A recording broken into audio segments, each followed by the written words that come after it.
48 laws of power. Law number 4, always say less than necessary. मतलब जितना जरूरत है उससे कम बोलें। अब ये आपने कई बार सुना होगा, तो आइए पहले कुछ उदाहरण रखते हैं, फिर लास्ट में मेरा कंक्लूजन। उदाहरण, ये कहानी 1825 की है, रसिया की। अलेक्जेंडर वन की डेथ के बाद निकोलस नाम का आदमी अपने आप को राजा घोषित कर देता है, और हमेशा की तरह ये बात कुछ लोगों को हजम नहीं होती और कुछ लिबरल्स मिलकर निकोलस के खिलाफ दंगे फसाद करने लगते हैं।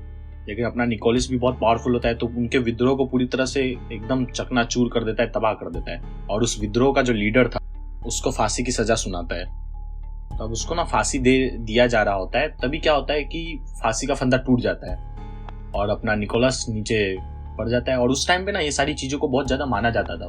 मैंने आपको बताया 1800 टाइम की बात है, तो उस टाइम पे बहुत ही ज्यादा ऐसा बोला जाता था, इट इज गॉड्स ओम, ये गॉड का संकेत है, ऐसा माना जाता था। तो लोगों को यूजुअली 2 बार फांसी नहीं दिया जाता था, मतलब दोबारा कुछ किसी चीज के लिए नहीं किया जाता था। एक बार फांसी दे रहे हैं और फांसी का फंदा टूट गया, मतलब भगवान चाहता है कि इसको फांसी ना मिले, ऐसे चीजें मानी जाती थी। तो फांसी का फंदा टूट जाता है तो अपना रायलिफ नीचे आ जाता है, और रायलिफ नीचे आते ही सबसे पहले क्या बोलता है कि देखा, मैंने कहा था ना, रसिया में इनफैक्ट रस्सी बनाने का काम भी ढंग से नहीं चल रहा है, फांसी का फंदा टूट गया, बताओ। अब ये सारी चीजें ले करके वो वहां का सैनिक जाता है, बताता है निकोलस को कि देखिए ऐसा ऐसा हुआ था। तो यूजुअली वो अपना माफीनामा लिख रहा होता है कि वो उसको माफी करना पड़ेगा अब तो निकोलस को, रायलिफ्स को। लेकिन अब निकोलस जो था वो नामा लिख ही रहा होता है, तब तक वो बोलता है कि अच्छा, तो कुछ कहा क्या रायलिफ ने इसके बारे में? तब तक सैनिक बताता है कि हाँ ऐसा ऐसा हुआ था, तो उसने रसिया का मजाक उड़ाया। तो निकोलस बोला अच्छा ठीक है, चलो तो रायलिफ को मिल के बताते हैं कि हमारे इधर कितने अच्छे से रस्सियां बनाने का काम चल रहा है। और दूसरे दिन फिर से रायलिफ को फांसी पर चढ़ाया जाता है, और सब कुछ सेम था, बस इस बार रस्सी नहीं टूटती। एक और एग्जांपल लेते हैं। दूसरा एग्जांपल है कोहिरो राइनस का। अब कोहिरो राइनस एक सोल्जर था, ग्रीस सोल्जर था। तो इसको ना बहुत, ये ज्यादातर जंग के मैदान पे रहता था, तो इसको बहुत ही कम लोग जानते थे। लेकिन लोगों ने इसके बारे में बहुत सुन रखा था कि कोहिरो राइनस बहुत ही पावरफुल आदमी है, बहुत ही ब्रेव सोल्जर है, जो कि हमेशा आगे जंग में खड़ा रहता है, लड़ने के लिए हमेशा आगे रहता है। इसके बारे में ना बहुत से किस्से मशहूर थे। इसके वजह से ना लोगों के अंदर एक इसकी मिस्टीरियस सी छवि बनी हुई थी। एक बार ना ये प्लान बनाता है कि मैं ना इलेक्शन लड़ूंगा, कैंपेन चलाने लगता है। तो वो लोगों को बताता है कि कैसे 17 साल उसने सर्व किया अपने देश को वगैरह वगैरह, और लोग बहुत ही सिंपैथाइज भी होते हैं उसके प्रति। तो वो लगभग तय था कि लोग उसी को वोट देंगे और वही जीतने वाला है। लेकिन एक चीज होती है, इलेक्शन के ठीक एक दिन पहले वो एक ऐसे स्टेज पे आता है जहाँ पे आम लोगों को आना वो नहीं था, वो सिर्फ देशभक्तों के लिए और साइनेट्स के लिए रिजर्व जगह थी वो स्टेज, जहाँ पे आना आम लोगों के लिए नहीं था। लेकिन उधर फिर भी आ जाता है, तो लोग इसका ये ईगो देख के थोड़े हैरान होते हैं। और इस दिन वो फिर से स्पीच देता है, और अपनी स्पीच में बहुत ही ज्यादा ईगोइस्टिक तरीके से बातें करता है, और उसकी पूरी स्पीच में ईगो झलक रही थी, और बहुत ही अमीरों के बारे में बातें करता है। बोलता है कि कैसे वो अमीरों के लिए ग्रीस को जन्नत बना देगा। तो अब ना आम लोग थोड़े भड़क गए थे। आम लोगों के लिए अब बस वो एक घमंडी टाइप का आदमी रह गया था जो सिर्फ अमीरों की परवाह करता था। कोहिरो राइनस की ये स्पीच हवा की तरह पूरे रोम में फैल जाती है। अब सब कोई ये मेक श्योर करते हैं कि कोहिरो राइनस किसी भी तरह से जीते ना, और ऐसा ही होता है, कोहिरो राइनस हार जाता है। अब हारा हुआ कोहिरो राइनस लोगों के प्रति नफरत लेके वापस से जंग के मैदान में लौट जाता है। अब कुछ दिन बाद क्या होता है, अनाज का शिपमेंट आता है, और सेनेट के जो मंत्री होते हैं वो लोग डिसाइड करते हैं कि ये जो अनाज है आम लोगों को मुफ्त में बांट दिया जाए। लेकिन उसी वक्त कोहिरो राइनस वहां पे आ जाता है, और वो लोगों को यकीन दिलाता है कि कैसे अनाज को फ्री में लोगों को बांट के देश का कोई फायदा नहीं होने वाला। अब भाई सेनेट भी कंफ्यूज हो जाता है, तो वो बोल देता है कि टाइम प्लीज भाई, मतलब कि यहाँ पे रोक देते हैं, अभी इस सिचुएशन में कोई मतलब कुछ ऑर्डर पास नहीं करता है, बोलता है कि ठीक है यहाँ पे रुक जाते हैं। लेकिन ना यह हमारा बंदा कोहिरो राइनस इधर ही नहीं रुका, आगे इसने बहुत सी स्पीचेस दी जिसमें इसने डेमोक्रेसी पे हमला किया और लोगों को समझाने में लग गया, साइनेट के लोगों को, कि कैसे लोकतंत्र एक घातक बीमारी है। अब भाई जैसा कि हमेशा से होता है, लोग बहुत ही ज्यादा भड़क जाते हैं इस बात से, और लोग साइनेट से मांग रखते हैं कि भाई कोहिरो राइनस को सबके सामने बुलाओ और हमसे अभी के अभी माफी मंगवाओ।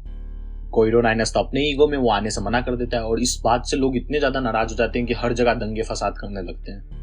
अब ये सिचुएशन को अनकंट्रोल देखते हुए सेनेट बोलते हैं कि भाई पहले तो जो अनाज आया है वो लोगों को फ्री में बांट दो। तो उसको तो देख के कुछ लोग शांत होते हैं, लेकिन फिर भी कुछ लोग अभी भी बहुत ज्यादा भड़के हुए रहते हैं। उनको कोहिरो राइनस अभी भी चाहिए था माफी मांगने के लिए। अब हालात इतने ज्यादा बिगड़ गए थे कि साइनेट को भेजना पड़ा कुछ लोगों को कि जाओ भाई कोहिरो राइनस को पकड़ के लाओ माफी मांगने के लिए। अब कोहिरो राइनस सबके सामने था माफी मांगने के लिए।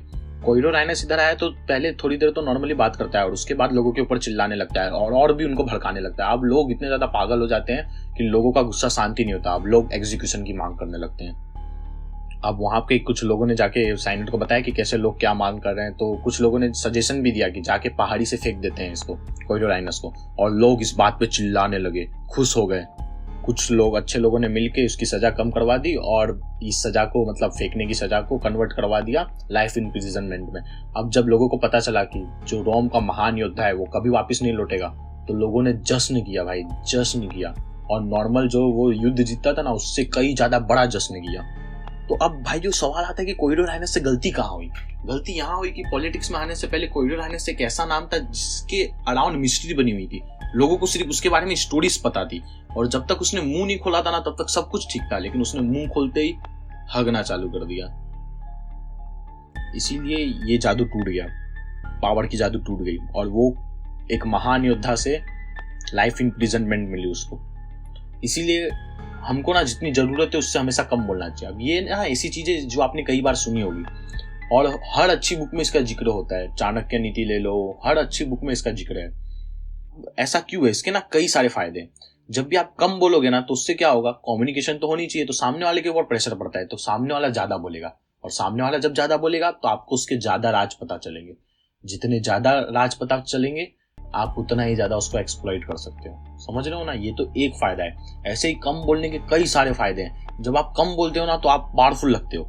और जैसा कि मैंने अपने पिछले वीडियो में लगभग बताया था कि थॉमस शेल्बी से सीखो। थॉमस शेल्बी को आपने देखा है वो कितना कम बोलता है, एकदम सोच समझ के, एकदम प्रिसाइज तरीके से जो भी वो बोलता है एकदम वर्ड टू वर्ड बोलता है, मतलब थोड़ा भी ज्यादा नहीं, और एकदम कम बोलता है। ठीक है। और अगर आपने पीकी ब्लाइंडर्स नहीं देखा है तो मिर्जापुर का एग्जांपल ले लीजिए। आपने कालीन भैया को तो देखा होगा, आपने देखा है कालीन भैया कैसे मुंडी हिलाते हैं अपना, वो कितने कम वर्ड्स का इस्तेमाल करते हैं लेकिन फिर भी कितने पावरफुल लगते हैं कालीन भैया। इस वजह से कालीन भैया की बॉडी नहीं है, कालीन भैया का कुछ नहीं है, लेकिन कालीन भैया पावरफुल क्यों लग रहे हैं? क्योंकि वो बहुत कम बोलते हैं। उनके अराउंड मिस्ट्री है कि ये भाई कब आदमी क्या कर देगा, कुछ लोगों को पता नहीं है।